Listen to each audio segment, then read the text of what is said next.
Bam. This is Brendan, and you're watching the Break It Down show. Oh, we did it. We did it. We got it done. Every time we get to meet someone new on the show, it's always exciting.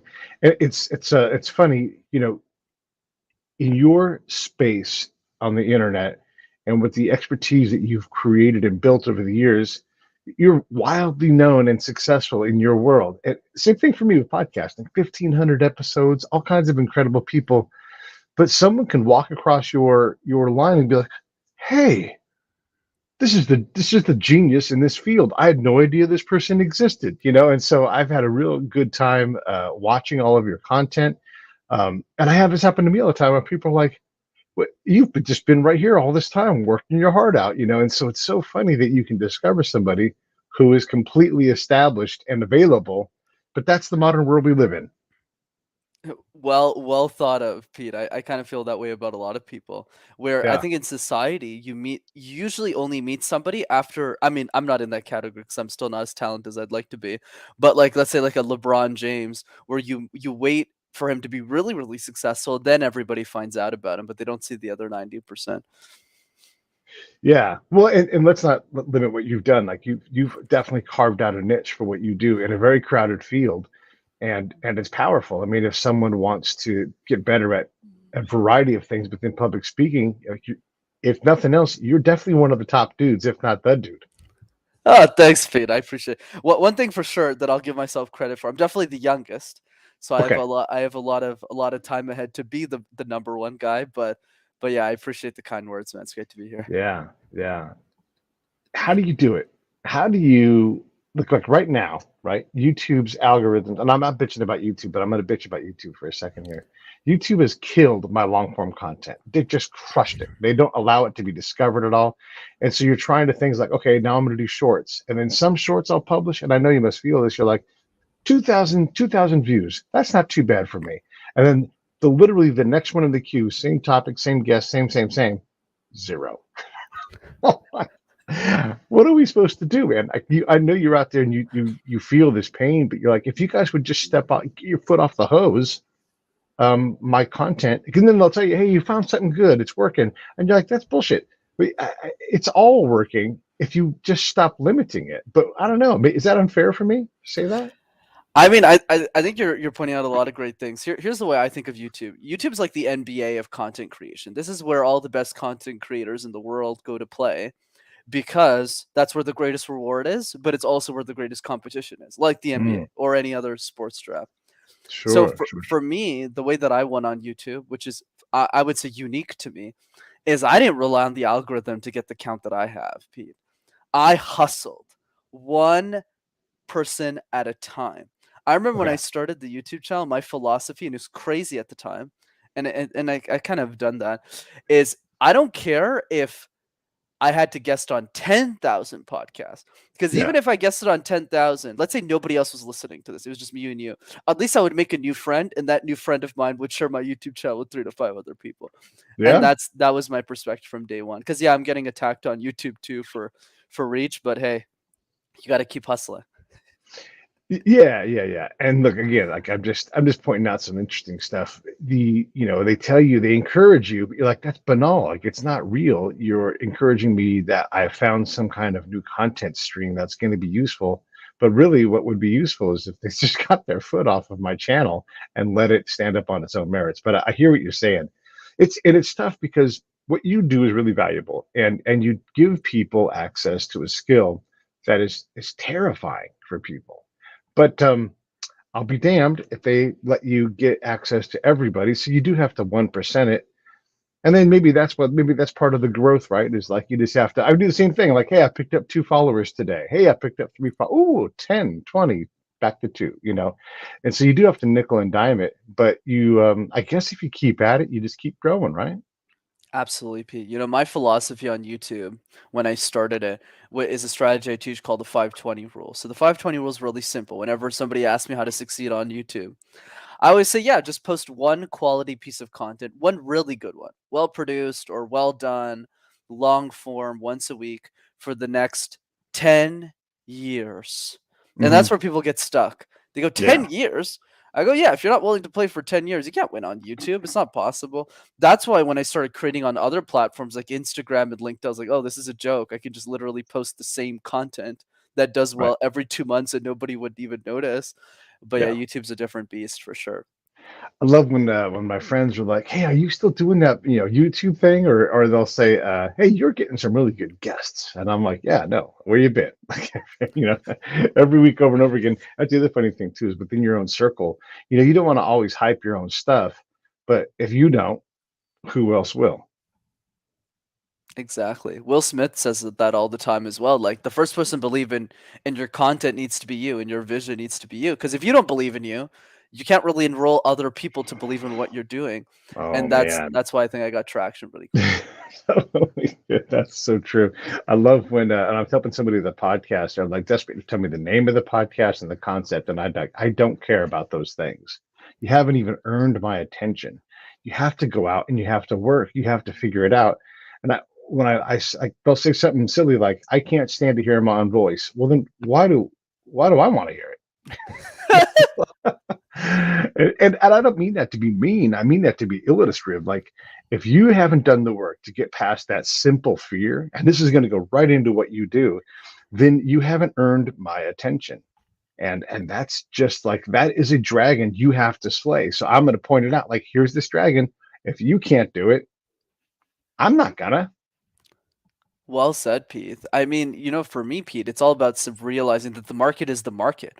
Like in the same way, I shouldn't be a baker because if I was a baker, it would be horrible. It would go horribly wrong. Yeah, People might go to the hospital, things like that, right? So I should be cooking, right? That's just not yeah, my thing. In the same way, other people shouldn't be starting YouTube channels on effective communication, right? So it's all about realizing like what sport should I play, not just in content right. creation, but more importantly in life, where I think I can be successful at. Yes, Like even me, I don't even consider myself that great at media.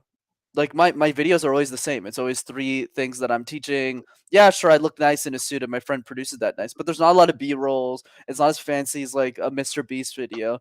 But the competitive edge to the channel is because I'm the youngest in my space, I appeal to a younger generation, but I have the expertise of someone double my age. So somebody who's 20 will relate more to me. So that's like a niche audience that no one can sure. touch. And then the other piece is like communication, public speaking. Like nobody creates content on that, so it's Yeah. it's a lot easier to play in.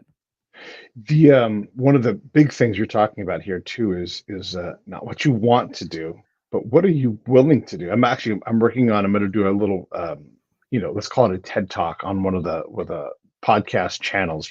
Actually, I think maybe the one we met on, where like, hey, here's a conference, here are experts talking, and I'm trying to describe this very thing. Like, you're adorable with your concept of where you're going to be, but what are you going to do today? What are you going to do tomorrow? That 10-year path you're talking about. Are you going to send out the emails? Are you going to build a great email that is not just, it's not a pitch? Like when I send my email out to ask someone to be on the show, it's genuine. I'm like, hey, look, I love your work. Here's who's been on the show. Here's what I need from you.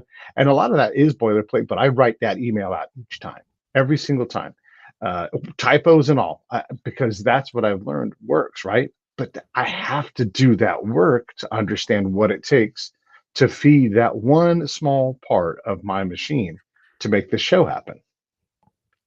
Well said, right? And for us, it's really the same idea, right?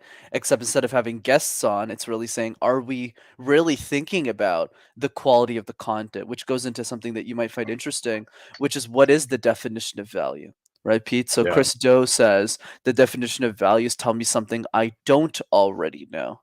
And right. this is a lot of mistakes that people make, not just as a podcast guest or as a way to add value. They just say the same thing everyone else is saying versus really pointing, I call this the golden nuggets list, really pointing out the insights that you Yeah, feel you have a knock on in your industry that nobody else is talking about. And that's really how you become a it's category huge. of one. Yeah, no, that's huge. The A lot of the work we were doing is pushing a shopping cart through a grocery store and letting your brain play with concepts, and boop, it spits something out. And then you have to go, how do I use this? Right? Like, this isn't like I sat down for 2 minutes and I recorded something. No, no, no, no. Like, there's actual depth. And if you do find that golden nugget, gold is malleable. Gold has a lot of value in it. So go back to that nugget and what else is in it. Like, you talk about whatever. Tell me something that I don't already know. Okay. And then I would say, oh, there's another facet to that. It can't be unbelievable. So you give someone something they've never heard before, and they're like, "What? That isn't true." So you have to figure out like how to deal with that barrier because that's going to be there. If you wacko them too hard, they're going to stay wackoed. Absolutely. It's just about finding the balance. Like I think an easy way Yeah, of thinking about it is I like doing this as a podcast guest. You just listen to other people in your space who have similar topics to you, and you yeah, just write down a piece of paper as if you were the guest, not them. And as they're answering the host's questions, you just go, what are they missing in their logic? Like an mm, example with me, I mean, there's a plenty, but I'll give you one. Like a lot of my space is really fear based. Oh, the fear of communication is like closer to death. We're all going to die. And I was like, how would your life change if you're a great communicator? Like, let's change the yeah, energy around this. So that's an yeah, example of a golden nugget. But for somebody listening to this, it's a different insight for their industry. yeah.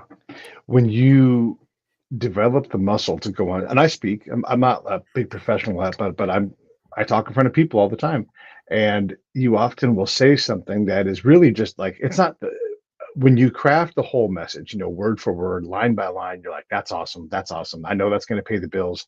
But sometimes the other day I wrote something and I send it out to my reading list, all my friends. I'm like, you guys got it. And they all enjoy my reading. And so they'll say something back. And then throughout the piece, they'll be like, oh, you know what? This really stuck with me. And it's different stuff I hadn't thought of.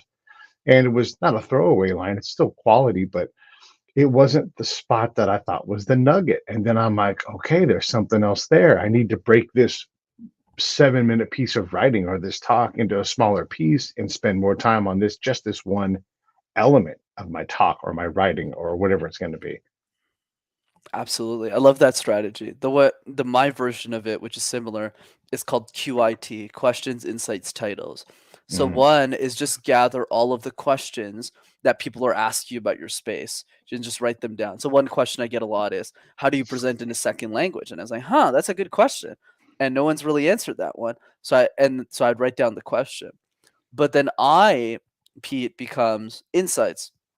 You block Yeah, an hour out of your life and you write like 1,000-word blog about how you would perfectly answer that question.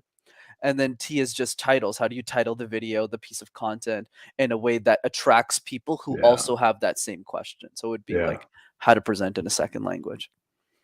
Another benefit from that negative of getting onto that stage is having that person walk up to you because you've touched them in a way that I call it there's affect over effect, right? And so the response to the stimuli you create was to get that person to get up out of their chair and come over and meet you. You've done it. You've created that magic moment. And if you're afraid to get up on the stage, if you're afraid to put the practice in to go and talk to someone, then you don't have the ability to do the very thing that you want to do with your work, which is impact people in this positive way. Well said. I completely agree, right? It's the three parts of communication. The first part that we focus on too much is how do we get people to listen to our ideas? But that's only one part of the game, Pete. And you'd really touched Yeah. upon the second and third point, which is how do I get people to take action on my ideas? And how do I get people to share my ideas? So it's not enough to just speak. It's also important to your point for Mm, the affect effect to get them out of their seats and to say, like, I need to take action on this. Like Gary Vaynerchuk is like the textbook example of that. Sure, people might call him simple, but one thing that he's really good at, he's forcing people to take action. The only reason I got TikTok was because of him, right? So there yeah. you go. So you just gotta push people into action. When we look at education, we're focused on, STEM, and rightfully so. We need a lot of folks to be good at that, but not everybody is meant to be. It's just like when you were talking earlier about finding your game and what are you willing to do every day. I'm not willing to balance quadratic equations. I'm not. I don't enjoy it. I don't feel good at it, and it doesn't make sense to me, right? I'm not saying I'm dyscalculic, but I don't want to fish. I don't want to do math. All right, certain math, okay, maybe, but when you go through a basic and even a secondary education, boy, there's that push. Math, math, math. You have to deal with math at levels that are above what you need to do. So now you spend a lot of energy, and it just consumes who you are to get through math. But if you have to go do the public speaking level for your grade or for your degree, boy, they'll make every concession ever to include everybody in class leaves and you go up on stage and there's nobody to speak to in your public speaking class other than you and the professor, or everybody will turn their desks to accommodate this fear to knock down this wall. I don't know that that does us any justice. Like if you don't ever have to go on a stage and do a play, then you haven't learned the experience of that. And some of that is getting over yourself so that you can actually go do something special. Absolutely, Pete. That's one piece. And then the other piece is an acknowledgement as to why we even fear it in the first place. And you touched upon the answer a little bit, which is the education system, right? High school, middle school. But all of those environments where we learn how to speak, Pete, have three main challenges. The Mm. first one is all of them are mandatory. Where you don't wake up in the morning and say, "Hey, Pete, you want to get breakfast and present all day?" Nobody says that. That's one. Yeah, The second challenge is that the presentations are never tied to your passions. It's never, "Hey, what are you passionate about, Pete?" Media, yeah, technology, yeah, podcasting. yeah, Yeah, you got to talk about Shakespeare and poetry, and you got to get over it. And then the third piece is every presentation is tied to a bloody punishment. So every time you don't do a good job, you lose grades. So yeah, it makes sense. We grow up believing that communication is a chore, so it becomes what no yeah. one wants to get better at doing the dishes. Man, there's so much in this. There's so much in this. The If you're gonna look, people always want to put high school teachers on the spot. Like, I didn't learn this in high school. Well, is that your fault or is that their fault? Um, if you're going to teach a high school kid public speaking, part of it is to extract that passion out of them. Like when you have write a 500-word composition on what you did this summer. Like it's super easy. But if you're a kid, it can be crippling. So part of that teaching process is to slow down and say, well, what did you do? Talk to me about it. And just face to face, talk to each kid, or have, hey, parents, talk to your kids, help them do an outline or whatever it's going to be. And it's the same thing with public speaking. And the kids are going to have an outside ego, outside and so they're not going to be able to do adult level speaking most of the time. But there's so much in that preparation in your three elements. There's just like in those, there are three sub elements, and there are probably several that have sub elements, three sub elements off of that sub element. And it's a really interesting way to approach looking at something as simple as getting up in a junior year class and presenting your talk on Moby Dick. I'm with you, Pete. There, right? It's all about the energy. Let's think about sports. So why do guys generally like growing up enjoying sports? It's because the memories that they have as a child around sports is fairly positive. Mm, So let's say we take basketball, right? yeah, So when you think of basketball, you think about the games that you'd watch with your dad, or football. You think about the games you'd watch with your dad. You think about shooting hoops with your friends. But what if I threw a basketball in somebody's face every time they missed a shot for their whole childhood? They'd grow up hating basketball. But that's what yeah. we're doing with our children with communication. Every time they miss, we throw a basketball in their face. So they just grow up having negative, terrible memories around Mm. communication. And they just believe the fear that is associated to it instead of realizing that the fear wasn't their fault in the first place. If you're in high school and you feel like you have a lack of self confidence, or you're just worried about the perceptions, because high school, middle school, and high school kids, especially if you have damage from other crappy middle school kids, because no kid gets through middle school without that. There is a lot of legitimate fear because all you've known publicly is that you'll be harassed by the very people you're standing in front of, or you've seen them harass somebody. You're like, they didn't harass me today. I don't want to give them a reason to. And so the smallest error is so consuming, you don't have time to. And I'm going to create a gap here later on now. Like when I talk, when I'm here talking to you in the podcast, my brain is clocking several things. Like Brad just put a comment up. I'm listening to what you're saying. I'm listening for the things I want to bring up. I'm considering a certain point and what element of that point I want. I'm doing a lot. I'm doing a lot of stuff. What I'm not worried about is if Jenny with that yellow sweater is going to call me, boogerhead Pete or something like that later on, because it just doesn't matter, right?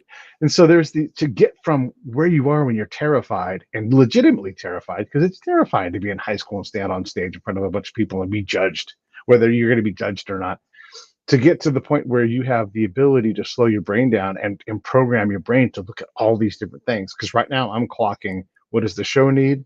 What does Brenden need? What does Pete need? right? All these things, and I'm feeding each one of these things as we're talking.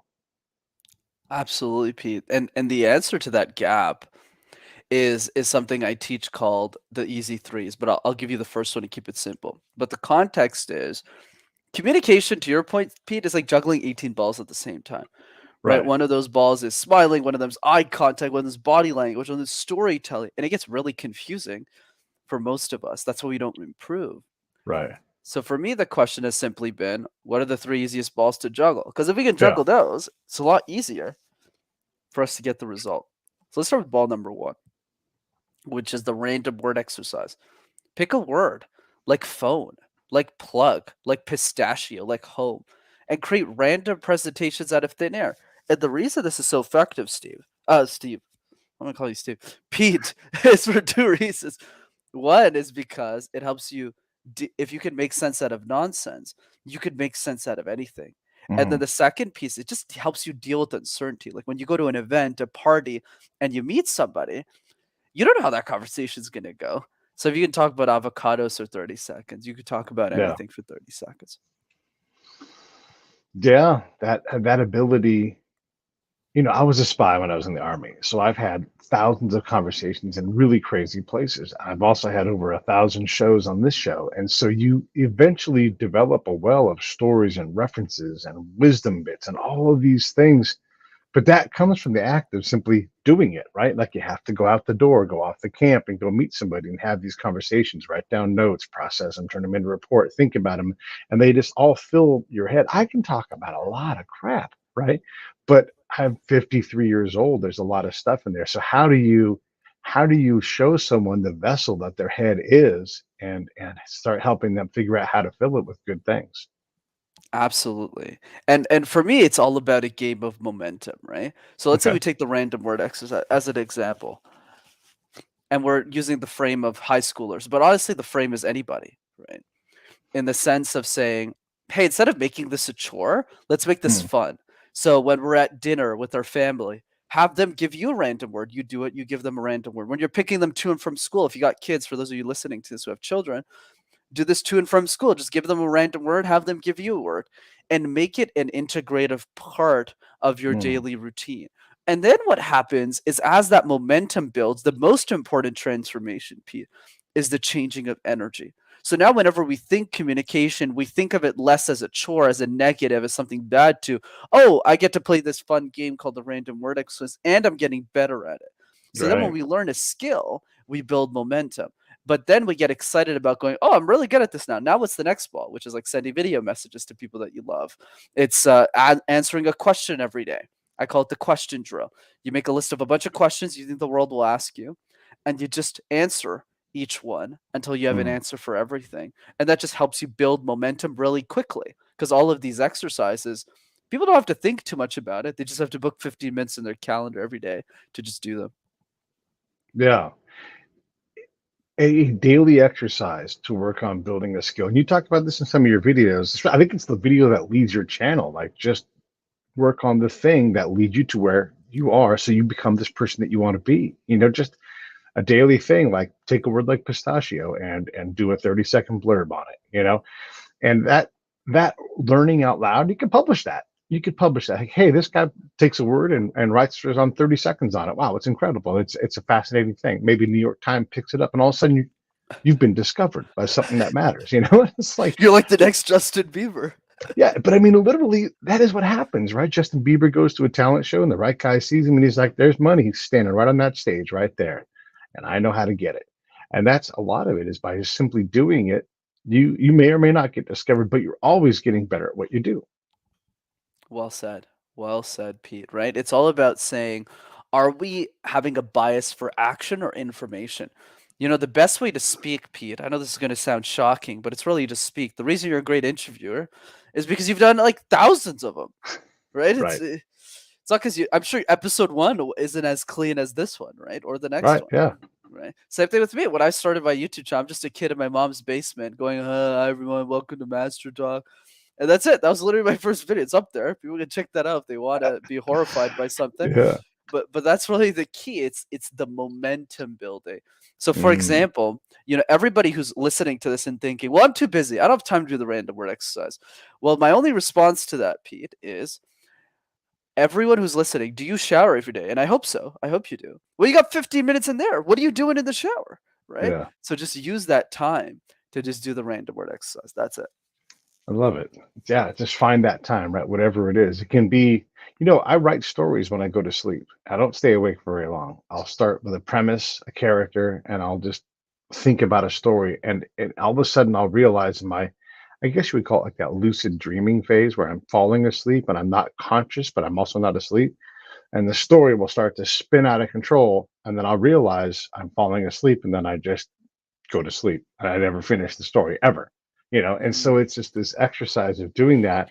But even in that moment, there are things that I keep when I come up with something. Like I'll put two impossible things. I'll start with an emotion or whatever it is. How do you get out of this story box? And before I actually ever get out of the box, I'm asleep. But there's elements of improvement in that exercise. Absolutely. Right. It's exactly what you're touching on, Pete, which is the elements of improvement. So when we start to get better, we feel that confidence and we go, "Oh, I'm a lot better than this than I thought."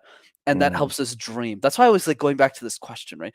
How would your life change if you were an exceptional communicator? You don't need to be a big speaker on a stage. Because for me, communication is so much more than that. It's the way right, that we raise our children.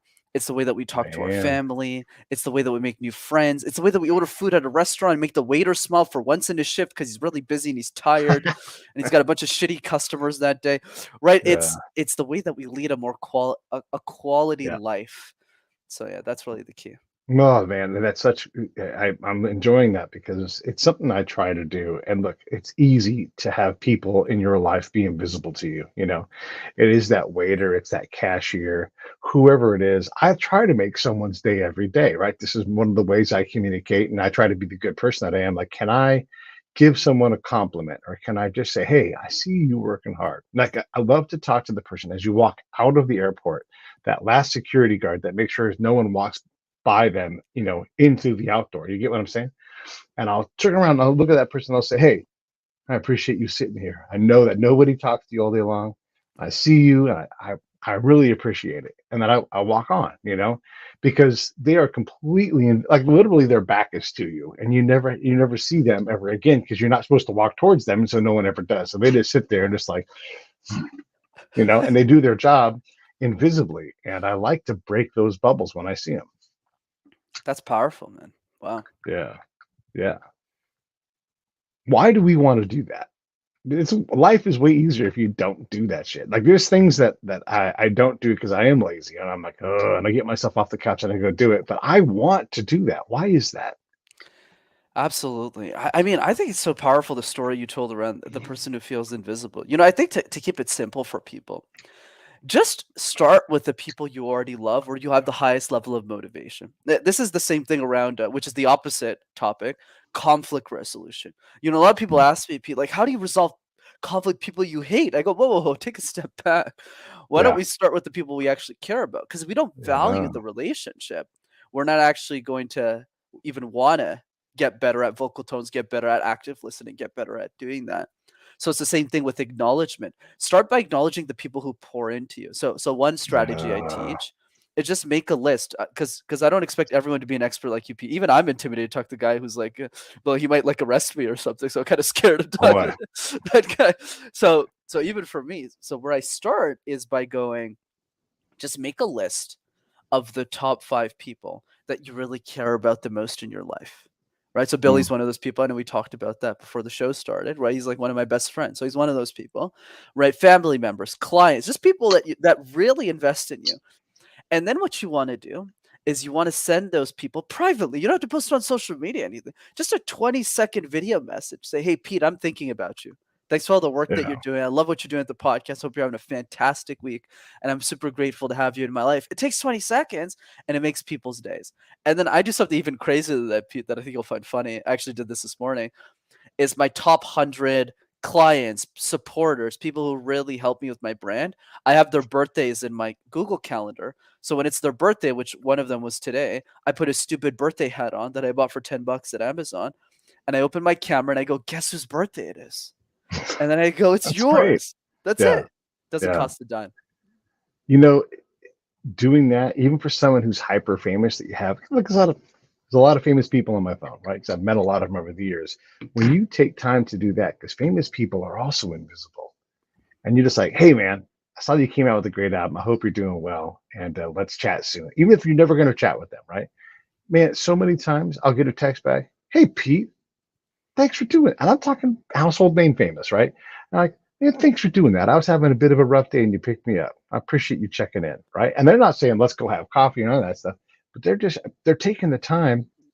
And I'm not saying any names, right? Because I'm not trying to expose anything, but I'll say a name, a comparable name, someone like Matt Damon, right? And if I text that person and I say, and I don't do it every day, and that kind of thing, but if I take that moment, man, oh man, it makes a difference. And I try to do that with anyone. Anytime anyone pops into my head.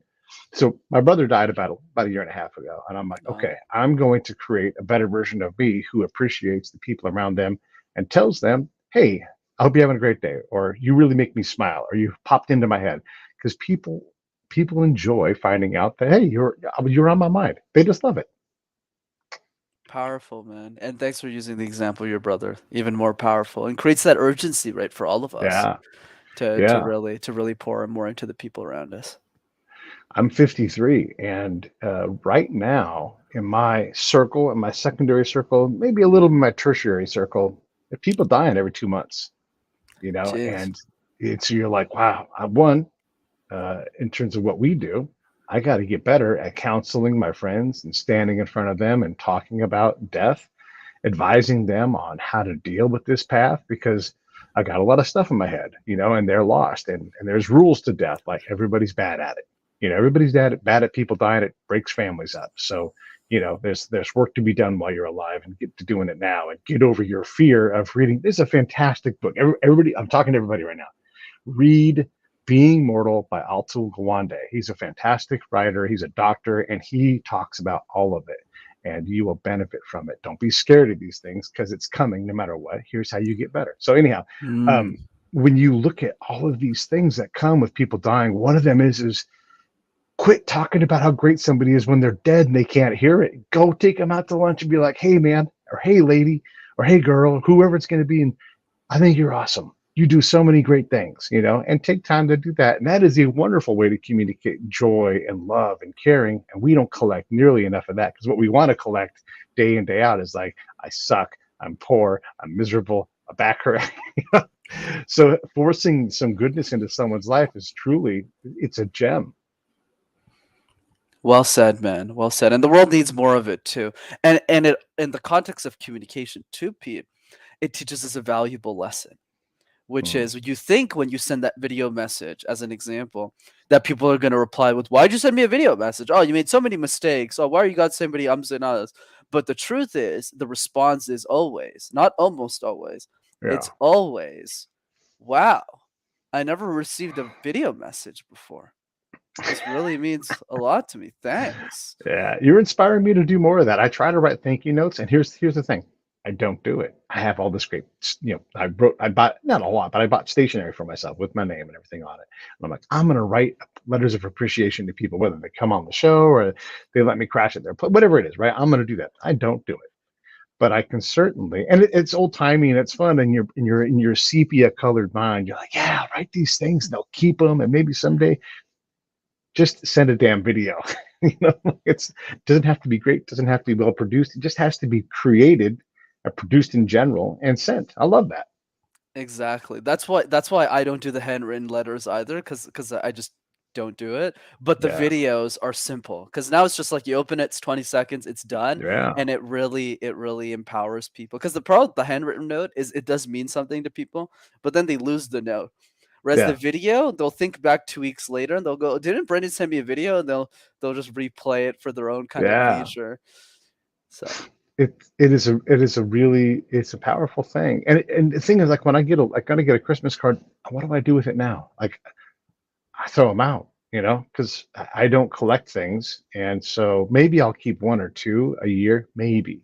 But most of them are perform. Look, I love getting Christmas cards, but a lot of times you get something that's just like, hey, we sent you this thing, we were thinking of you. And it's like, okay, good. There's a transaction there. And then I throw it in the trash because I don't want to keep it. And that's where these letters often will end up, right? And so a video, you're like, no, you know what? Pete, it turns out Pete sent me 20 videos over the last 5 years, or something like that. And you can watch it, and it really can become something because look, letters are magical. I don't write them, and so I'm not very good at writing them. But a video, I can for sure do. I'm definitely going to be doing more of that, man.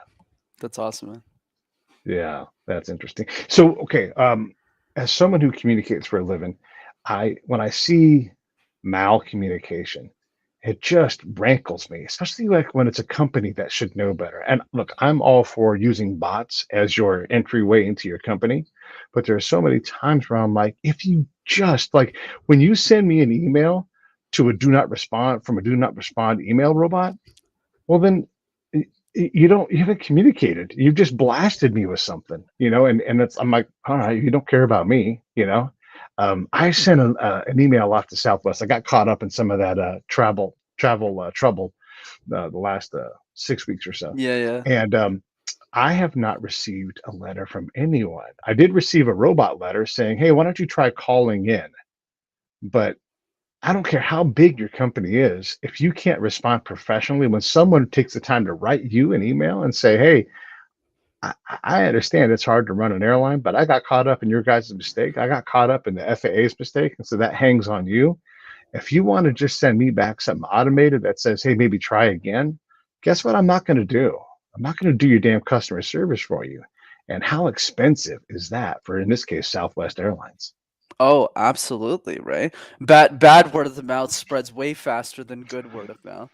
And Yeah, that's really the yeah. key. It's all about how are we creating those seven-star experiences whenever we can, right? It's all about how do Hmm. we create like what that's why I like the video message because it's meaningful, but it's also scalable because it Yeah, takes only yeah, 20 seconds to send one and it's easy. So it's all about finding that balance, right? And definitely bigger yeah. companies can do a way better job with that, absolutely.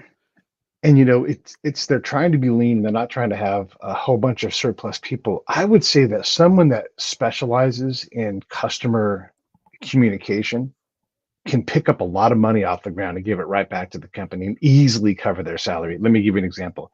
If you're a company, I'm a veteran.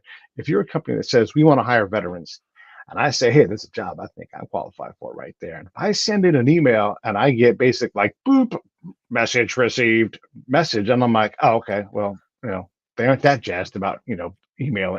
You could have a robot that says, anytime I see veteran stuff in a resume, I'm going to respond back and say, I believe you're a veteran. If you are, click one of these times. We'll set an appointment up and we'll do a phone conversation to start you into the process. And we'll see if something happens. Now the veteran's like, well, damn, I'll take 10 a.m. tomorrow. Holy shit, they're talking to me. They actually do care about me, even though I haven't talked to a person yet. And then a person does come on the phone at 10 a.m. on Tuesday or whatever it is. And then you say, oh, you're a veteran. I'm a veteran too, because that person should be a veteran.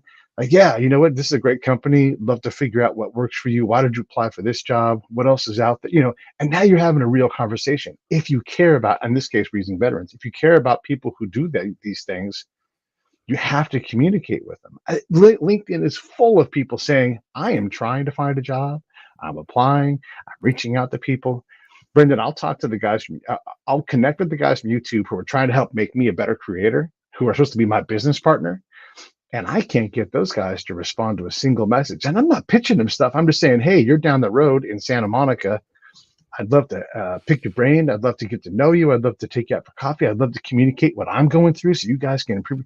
Zero, nada, nothing. And you cannot, as a business, do that to people Absolutely. cheaply. Cheaply. You can do it expensively, but you know, I think about the value of that and how much money there is that you just waste by being a robot communication machine that never responds to someone who's like, you've got the affect part. They've reached out to you. It might be a bad affect, but you can flip that by just something that go, hey, I heard you, and let's see if we can figure something out. Right on, Pete. For me, the game has always been if you communicate 20% better than your competition, you will stand out 100% of the time. So I That's think the good. main message here is you don't need to be like Jennifer Lopez here. All you Hmm. need to be is to be a little bit better than everyone else, and you'll Yeah. stand out a lot more. Like I'll give you a simple example. Let's say you go to a bakery. Okay, most bakeries you just order. Wait, what do you want? What do you want? You want a croissant? Okay, cool. Yeah, have a great day. That's it. Hmm. Versus like a better bakery, just go, hey, what's your name? I'm Brian. What brings you to town? Oh, okay, cool. Yeah. Amazing. It's great to get to know you. Hey, why don't you give me your email address? I'll send you a Yeah. discount coupon so you can get a free muffin the next time you come here. What do you think? Yeah. And then you capture their information, you build a relationship with them, and then you have data on that person. Those little things, it's so simple that Uh, nobody does it. yeah. Yeah. I mean, newsletters are like the worst version of that, you know. And look, everybody does newsletters, and I'm not bashing it. It's an exercise, but compiling emails so you can send me your junk. Like, how many newsletters do you think I can read? You know, I'd rather you say, "Hey, let's have a chat. Let's do a virtual coffee or whatever it's going to be." Really do something. Like if you're in that bakery and the person's like, "Hey, I'll take a croissant." You know, you reach back across the counter and you say, I'm a real good baker. Have you ever had a cornetto? No, what's a cornetto? It's the Italian version of a croissant, and it's different, very similar, but I think in some cases better. And I want you to have that experience. Oh, oh man, Brendan, that is so huge to be able to say something like that to somebody and get them to go, wait, you saw me? I existed in front of you? Holy shit. I always say I'm a middle-aged man. I'm invisible, right? And it's so true. Like all of a sudden, if someone pops that bubble for me and I'm like, you can see me? I make that I make that joke every time. I was in Ohio with my girlfriend. We were staying the night at like a cute little beast, you know, a boutique bed and breakfast thing. And we were sitting in their little bar. And I mean, it is a little bar. It's got 6 people tops. And we were sitting there on one corner, and then there were 4 young people. And the guy looks at me and goes, and then asked me, you're all part of the conversation, even though we weren't talking, right? And he looks at me and he's like, what do you think about that? And I'm like, you can see me? And I literally said that. I'm like, I didn't realize you could because you can be invisible right in someone's life. And you're so right that popping that bubble and saying, hey, you've come into my place. I wanted to thank you for that. Can I make a recommendation for you? I hear you want, you know, and then do the cornetto versus croissant conversation or whatever it is. I love that, man. That's inspirational. And these are things we can do throughout the day. Absolutely. Right. And that's how you build loyalty. Right. And this is what Seth Godin calls the smallest viable audience. You know, whenever you're building a business or a movement, it's not about getting millions of people to like you. It's about finding those 100, Yeah. those 1,000 people that really can't live without Yeah. you. Right. Yeah. And when you Yeah. have those people, you'll always be successful. You know, I'm not the greatest businessman in the world, and I don't run the greatest show or anything, but I am very successful. And when you look at Podcast Mountain, I'm way the hell up there. You know, the show brings in revenue. Um, I'm not going away. Like I'm past the 10 show or the 50 show barriers, you know, by then some. But you're right. I've got people that are not in my immediate circle when I arrived to podcasting, but they're in my immediate circle now, and I've met them because of, and I met you because of podcasting, right? And so I have all these wonderful new people in my life. And so instead of having like a VIP day or Pete's going to be in town, pay me $100 to stand in front of you on a stage, I just try to spend time with them, you know, whenever I can. And I can't always do it, but I try to be available. And then I get them off the couch. Like, come on, come out and see me. Like every year I do a charity ride from California to the Charlotte or somewhere in the South. And then you know I come back. People get off their couch and come see me because I spend time right now talking to them. And so all of these things don't have to be monetized; they just have to be realized to be valuable. Well said.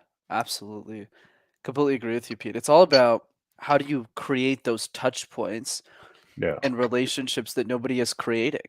And then the other piece that you touched upon is the idea that consistency beats intensity. Because you've been doing it for so long, you're now getting to a place where you're established, right? And a lot yeah, of us, we don't stick with the same thing for long enough to build that rapport, to build those touch points, and to build the yeah. reputation that compounds over time. I don't know what the number of shows is it takes to make it. You know, in a lot of ways, I've made it. If you're just starting out and you look at my show, you're like, God damn, that is an incredible show, right? But I don't feel like I'm anywhere near making it. You know, so you're always working, and you think of the thousands of hours, the 10,000 easy of hours that I've taken to build this show, and I don't feel like I'm anywhere near the potential of what this show could be, right? And I'm always working on trying to find it. But think about the lessons I learned 8 years ago, 9 years ago, that I had come back and I improved upon it. There's a pile of work. So to think that you're going to show up and do an eight part series on whatever topic and get any real attention, it's folly. I want you to do it. I want you to go for that, but you have to set your expectation on. There's a lot of people out here playing hard, like competitors with us, because you have your own show. Jason Bateman has a podcast. How do you compete with that? That guy sucks up a lot of attention because he's such a charming dude. Oh, and he's brought his actor friends with him too, and they're all charming. And so like you think, man, I'm not in competition with those guys. You're right, you're not, because you can't. Unless you find your people, you are not going to grab the mass people like they are, because they've been doing it.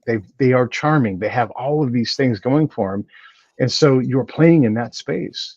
And to think that you're going to out communicate someone who has that level of platform, it's very difficult to do that. Which doesn't mean you can't succeed, but you can't take lightly what it takes to get somewhere. Exactly. To build on that great point you made, Pete, it's all about finding what is that spot that you feel the world needs you. Like for me, anyone who doesn't want to learn about communication, like I'm not for them, right? It's really for people who are introverted, shy. Like get really clear about who is that person that you're trying to help.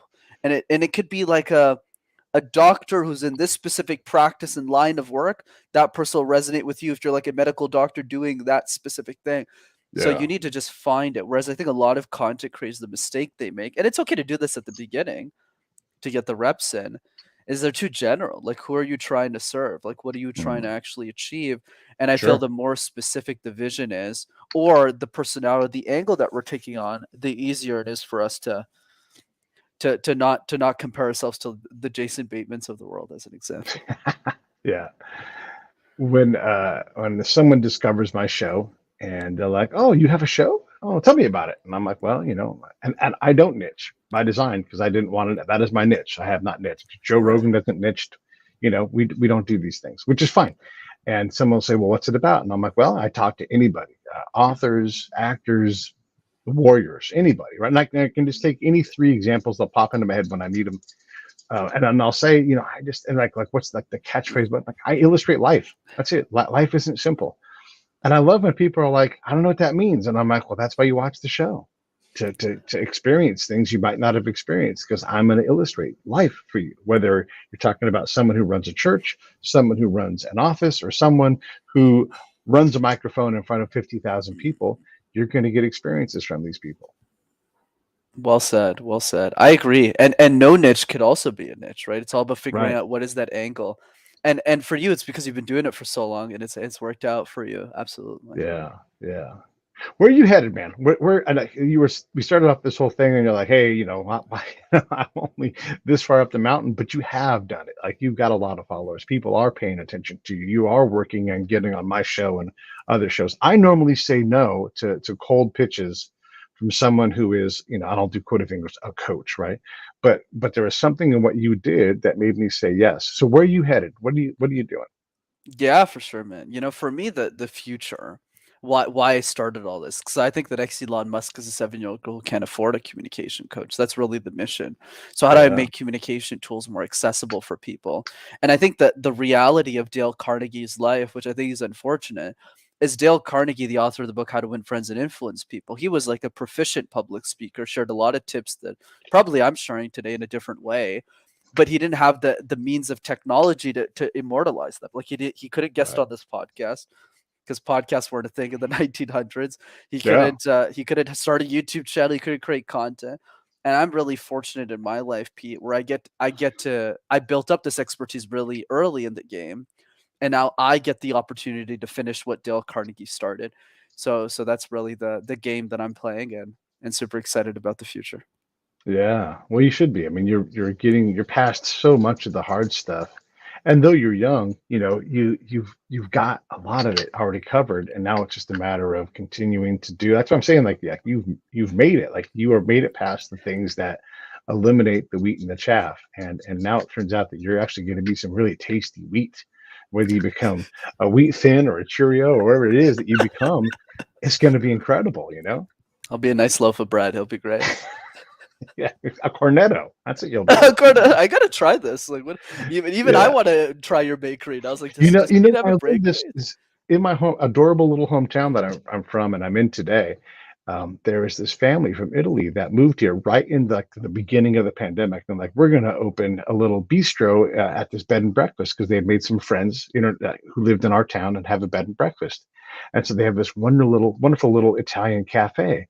And the lady is adorable, and her kids are in high school, and they're like these Italian handsome guys, and they're the sweetest people ever. And she's like, and I'm like, oh, I'll take a croissant. She's like, oh, we call it a cornetto. It's a little different. And I'm like, oh my God, I want 5 of them just because you're talking to me about them in your adorable little accent. And she's so passionate about it. And so whenever I see anybody there in town, like, where should I eat? I'm like, you have to go to Amore. You have to go there because they're so great and they're so wonderful. And look, the food is fantastic, but that's not why I send people there. I send them there because I know that, and a lot of people know me in my town. I know that when they go there, they're going to be treated like they exist. And I don't know if there's anything better than Wow, now you got me hungry, man. Now the next time I'm in that. LA, I gotta get some That's amore right. with you and eat some Yeah. cornetto. This is up north in the Bay Area, but yeah, whatever. We'll get Oh, this is together more up in the here. Bay. Gotcha, Yeah, gotcha. yeah, yeah. Um, Look, you and I've been banging the ball back and forth, kind of, jiving on all that stuff. But what do you want to ask me? What else do you want to get into? Yeah, I would say the question for you, Pete, is what's your vision for this? Because now you've been successful with the show. So where do you see this going over the next? Yeah, I'm trying to figure out how to grow either the show or look, the show generates revenue, but it is not a living, right? So there's money that comes in, but you have to be willing to go through a lot of financial hardship to do this kind of thing. And Right. so I think that there are opportunities to create content for bigger platforms where I don't have to earn the audience. I can go to someplace that has one and they're interested in getting quality content. So one of the things I'm creating is it's a series of conversations with religious leaders. Doesn't matter the faith or the religious bent or whatever, but just going there and talking to them about what they do because the churches suck at communicating in general, and the perceptions are out of scope with what they do. Yes, there are terrible things that religion has caused in the history of humanity. Join the crowd because that's what humans do. But if you take time to talk to these incredible people that devote their life to guiding a flock of people, I submit we're going to find out wonderful things. And so I think there's value in creating some of these. That's a lot of times where I look, Brendan, is like where the story is driven by a narrative. Like when people say the words, and this is not meant to be political, this is just a conversation. When someone says big oil or big pharma, and they are mad, I'm like, well, what's in between pharma? What's small pharma? How does small pharma even work? Like, why are you putting the word big in front of there? That's my communication brain going, that's bullshit. And so how do we? I'm not saying that pharma companies are innocent of wrongdoing, but we had Monsanto on the show a long time ago, and we said to them, "You guys are terrible at communication. Like everybody else talks for you." And I've always sought to do this. So I'm always looking for ways to go. Like I went here in America, down in Texas, we have a problem along the border, and our vice president wouldn't go. And I'm like, well, I got a truck, I got a bag full of gear. I'm going. And I went down and I talked to the dude who's down there who holds the responsibility for the entire government to run this county. And so I think that there's value in that. I haven't found the money in that, but I do find some money. So there is something there. I'm shaking out my pan and I'm like, oh, there is something there. And sometimes it's just getting to know somebody who's incredible and that person looks out for you. Like the next time someone sends me a check for $1,000 to keep me going, not going to be the first time. Hopefully it won't be the last. But that's sort of where I'm going is I'm continuing to build and continuing to add elements to what I do, and hopefully someone's going to recognize that and say, hey, help us do the same thing or do that for us. I don't know what that answer is, but my life is too enriched by my show to stop. Powerful.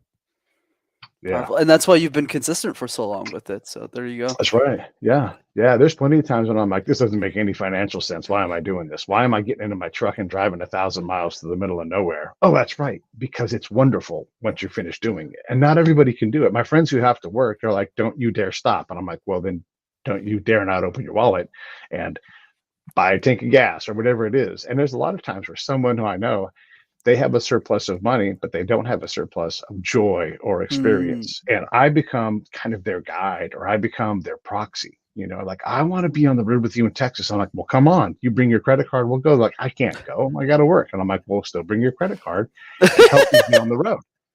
But look, Brent, I had to learn to do that though. I had to learn to say, this is where there's a value in exchange. How do we fix that? If it's $100 for you, do you care about $100? And so a lot of times I survive and get to do things because I ask, because I work lean. I mean, I'm not. I'll sleep in the back of my truck if that's what it takes to get things done. Powerful, man. Yeah, Love that. yeah, yeah. I love it too. What else is next for you, like in the immediate future? Like, are you stacking up gigs? Where's the sweet spot for you in terms of trying to find some financial stability? Yeah, for me, what happened is at the beginning, to your point, I did the same thing. Master Talk was just a hobby, right? So I was just putting a lot of money to professionalize the channel, and how I was funding it is because I had a pretty good corporate job. My ex life was I was a technology consultant at IBM.